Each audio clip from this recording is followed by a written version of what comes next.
Democrats better hold on tight because this damning video of the tired Ruth Bader Ginsburg insulting the U.S. Constitution just resurfaced, and I bet she hoped it didn't, just after President Donald Trump announced Brett Kavanaugh as his next guy up for a spot in the Supreme Court of the United States. It was videos like this that made a resurgence to remind people about the character of those who could be sitting next to Kavanaugh any day now. This is a video that Ruth probably doesn't want anyone to see anymore. She's 85 years old and should have retired 20 years ago, but she's milking the system as she sleeps on the job. Upon finding the video on YouTube, which appears to be published in 2012, the video description read, "On a recent trip to Egypt, Ruth Bader Ginsburg trashed our Constitution and stated, 'I would not look to the U.S. Constitution if I were drafting a constitution. This treasonous left-wing fanatic stabs America in the back and spits on our Constitution with the typical liberal insult that it is old,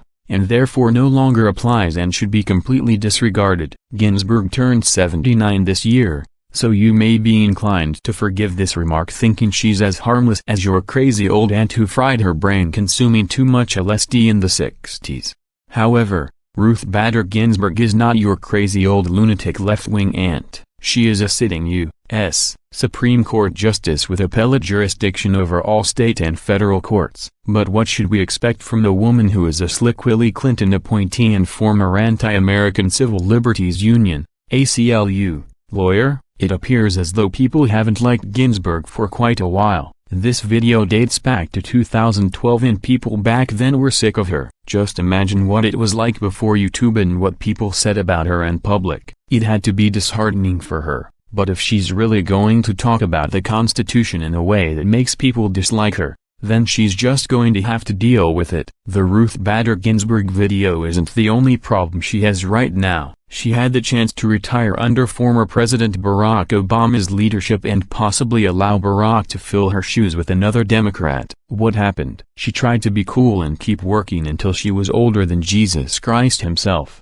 But then Donald Trump won and now she's about to give liberals the shaft. At her age she needs to retire and enjoy the rest of her remaining years. She might live to 100, but does that mean she should work that long? Absolutely not. If Trump wins a second term, which is likely as long as people make it to the voting booth, then she will have to work until she's in her early 90s and then give thoughts and prayers that the president taking over for Trump is a Democrat. If not, then Trump will get another seat and another choice.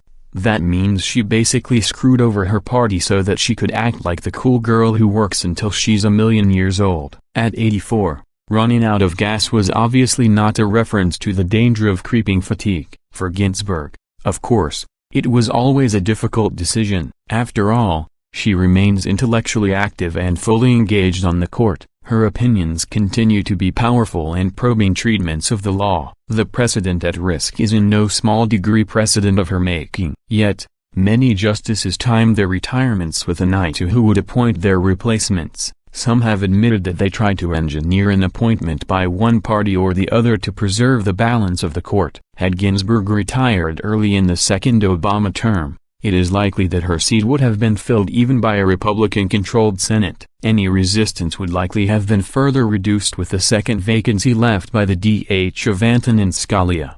While Scalia's seat may have stayed open, it is likely that Ginsburg's would have been filled by an Obama nominee. Now Ginsburg's gamble on Hillary Clinton being elected could have sweeping impact on precedent that she played a major role in creating. With the elimination of the filibuster, the next nominee is hardly likely to be nuanced. Without the filibuster, Republicans have no excuse to compromise on a moderate. There is nothing standing in the way to appointing someone who is openly opposed to cases like Roe v. Wade. There is no plausible deniability based on the need to get to 60. In other words, the market has changed and the stock went bust. Hillary lost and now Ruth is stuck trying to work until Trump is out of office. She'll probably fall asleep on the job and retire soon. To that, we say thanks, Ruth. Trump will likely pick another SCOTUS as a handful of dingy liberals cry about it. Keep America great.